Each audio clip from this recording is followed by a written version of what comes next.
para el Perú cuando vivíamos en la colonia, algo que venía de lejos, una autoridad que venía de lejos. La institucionalidad de los presidentes regionales ha significado la eliminación de este componente en la vida política del país. Eso me parece un rasgo fundamental. A mí me da la impresión, no lo he visto muy relevado, y creo que más allá de la buena o mala gestión del presidente regional en concreto, tengo la impresión de que esta decisión tiene un enorme grado de reversibilidad, como fue la decisión del presidente Belaúnde en 63 cuando institucionalizó las elecciones para alcaldías distritales y provinciales. El 80 la institucionalidad en cuestión regresó, a nadie se le ocurrió decir regresemos a un sistema de alcaldes designados entre los notables, como era hasta hace poco la institución del prefecto en el país. Creo que este es un componente nuevo y creo ahí sí, y creo que puede ser un elemento polémico, la enorme cantidad de instituciones políticas que tenemos que elegir. Una de mis sorpresas en esta discusión entre oficinas de estadística es que muchas veces hay el requerimiento de tener información estadística a nivel municipal. Brasil, escuché la exposición de Brasil. Brasil tiene la mitad de municipios per cápita que el Perú.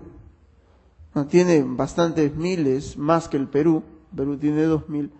Pero cuando uno lo corrige per cápita, tiene una enorme reducción de municipalidades. Entonces, en términos equivalentes, si el Perú estuviese como Brasil, tendría la mitad de elecciones municipales.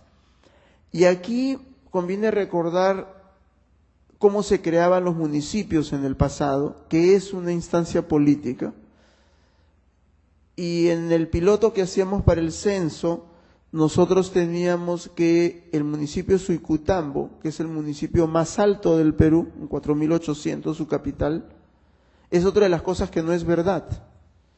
Cuando se crea el municipio en los 50, había una mina a 4.800, la mina se cierra, la capital sigue estando en un lugar abandonado, toda la población decide en conjunto bajar a 4.400 a Virguinilloc, no hay luz, no hay comisaría, no hay juez de paz, hay una posta, hay un solo colegio secundario, 10 primarios. Entonces, cuando una comunicación de Lima llega dirigido a Suicutambo, dicen, bueno, pues de Lima siguen creyendo como nosotros creíamos, y solamente cuando hicimos el piloto y me monté en una camioneta y me fui a los 4.800, me dijeron, pero ahí no hay nada, pero el documento dice que el municipio ha sido creado allí.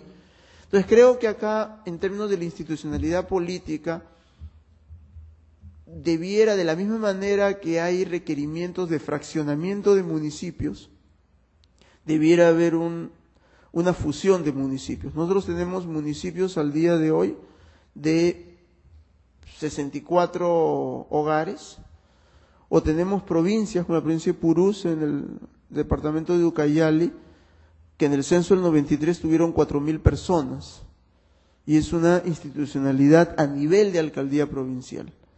Yo creo que este es un segundo ámbito en términos de lo que significa la cantidad de elecciones que tiene que afrontar en el Perú en cada una de sus circunscripciones políticas. Por lo menos hay si bien hay una necesidad percibida de crear nuevas provincias o distritos, necesidad percibida, válida y legítima, una de las cosas, digámosle, que también debiera haber es un mecanismo de fusionar circunscripciones políticas que en su momento pudieron tener validez, pero al presente no lo tienen, y que en cierta medida, se comentaba antes, es la institucionalidad que se quiere crear con las macroregiones. Finalmente, respecto al tercer tópico, a la evolución política y electoral, aquí quisiera hacer referencia a lo que ha sido quizá los componentes más visibles de confrontación violenta después del 2000 en nuestro país. Tenemos los acontecimientos en la municipalidad, en la comisaría de Andahuaylas, un acontecimiento único, y numerosos acontecimientos en torno a las actividades de las mineras, desde queremos comer ceviche y queremos limón, una campaña bastante eficiente, hasta los últimos acontecimientos en la minera Río Majás, en Tintaya, el asalto que hubo al campamento de la mina. Y aquí hay un libro que se titula La ética hacker, escrito por un finlandés, un finés, en donde señala algo que a mí me llamó poderosamente la atención, y que señala de que la confrontación social violenta ya no transcurre en la obtención del poder político, sino la hipótesis que plantea este autor es de que la confrontación violenta transcurre en dos ejes: un eje, el de los derechos humanos, y un eje, el del medio ambiente. Y señala de que el viejo equivalente de la Internacional Comunista no existe al presente, sino el equivalente social contemporáneo son instituciones como Amnesty, que ponen en un mismo saco, por ejemplo, en el combate a la pena de muerte, a Estados Unidos y China, que desde una óptica estrictamente política se pudieran ver como distintos, o organizaciones como Greenpeace, que tienen un nivel de intervención global.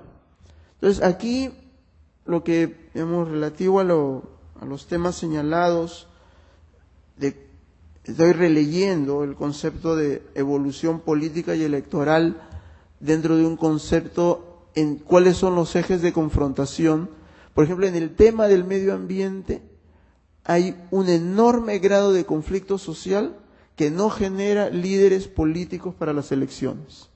En el pasado, el líder de una organización política cualquiera, organizado a través de un sindicato, pasado cierto tiempo, se presumía que podía ser un candidato político.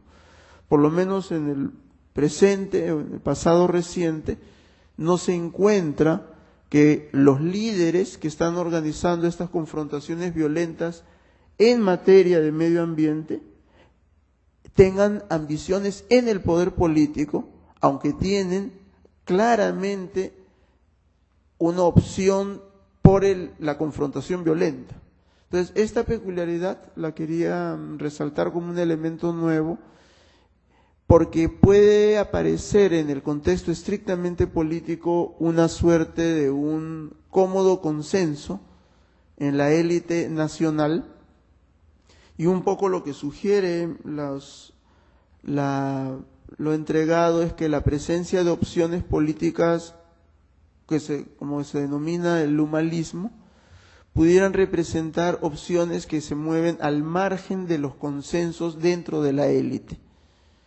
Y aquí es donde creo que hay un elemento nuevo, sobre todo en nuestro país, en estos dos ejes, es decir, el eje de los derechos humanos, en donde la Comisión de la Verdad, digamos, uno de los hechos, uno de los repudios que generó fue porque en términos de víctimas absolutas incrementó el número de víctimas absolutas de las Fuerzas Armadas, y en términos de la participación relativa duplicó la participación relativa de las organizaciones que estuvieron en contra de las Fuerzas Armadas. Entonces, la Comisión de la Verdad tuvo una oposición doble, y los del medio ambiente es otro caso en donde hay una confrontación global de un consenso contra algo que aparece como espontáneo. Gracias. Muchas gracias. Efectivamente, el doctor Farid Matuk nos ha presentado la realidad de un país que siempre está cambiando, un país fluido, en movimiento, y que en consecuencia es difícil de registrar, mucho más de registrar estadísticamente. Ha señalado también el disloque entre la realidad de los electores y ese registro, y ha sugerido que para evitar esta dispersión debiera haber fusiones de municipios, regiones. Además, nos acaba de presentar un tema muy sugerente, que son los nuevos actores políticos, derechos humanos y las organizaciones nacionales e internacionales que los representan, y las organizaciones que representan los temas del medio ambiente. La propuesta, en consiguiente, sería para que ahora el señor Manuel Saavedra, que tiene el turno, nos haga los comentarios respecto de esto, así como la presentación sobre el perfil de los electores. Muy buenas tardes.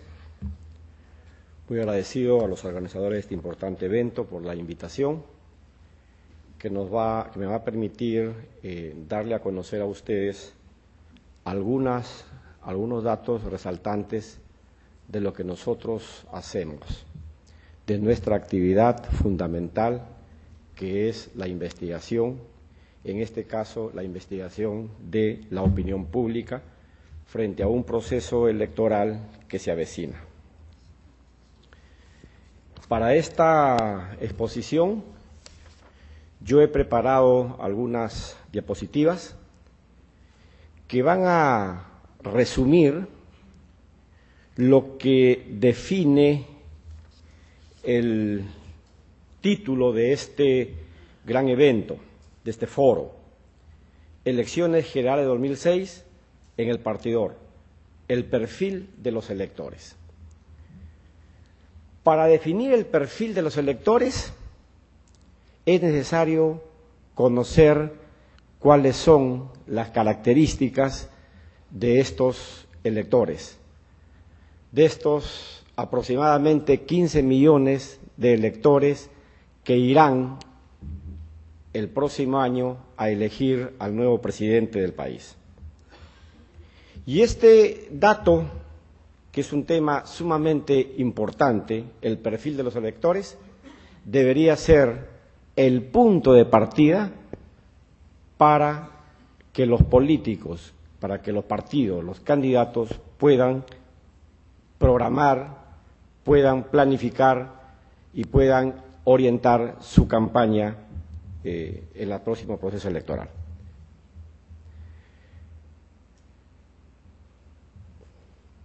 En el primer cuadro es interesante analizar cómo está distribuida la fuerza electoral del Perú por departamentos. Y hemos tomado la información a nivel de departamentos porque yo creo que es importante ver cuál es la importancia que tiene cada uno de ellos en el contexto político y por qué, y entender un poco por qué los políticos o los candidatos, cuando están en elecciones, concentran su gran esfuerzo en determinados departamentos del Perú, que son los que mayor fuerza tienen en el electorado. Miren ustedes Lima, el departamento, con los 5 millones de electores, este es un estimado a partir de datos del INEI, proyectados al 2006, significa aproximadamente el 36% del electorado nacional. Ahora entiendan ustedes por qué los candidatos concentran su gran esfuerzo en Lima, porque Lima muchas veces define una elección nacional. Y por qué los medios de comunicación y nosotros las compañías encuestadoras trabajamos nuestro programa de encuestas más concentrado en lo que es Lima. Y fíjense ustedes en ese cuadro la gran diferencia que hay en el departamento de Lima con el segundo departamento, que es Piura, que apenas alcanza un 5.7% del electorado nacional. Y ese grupo de departamentos desde Piura hasta Ancash, que tiene un 4% dentro de ese grupo, significan el 41.7% del electorado nacional.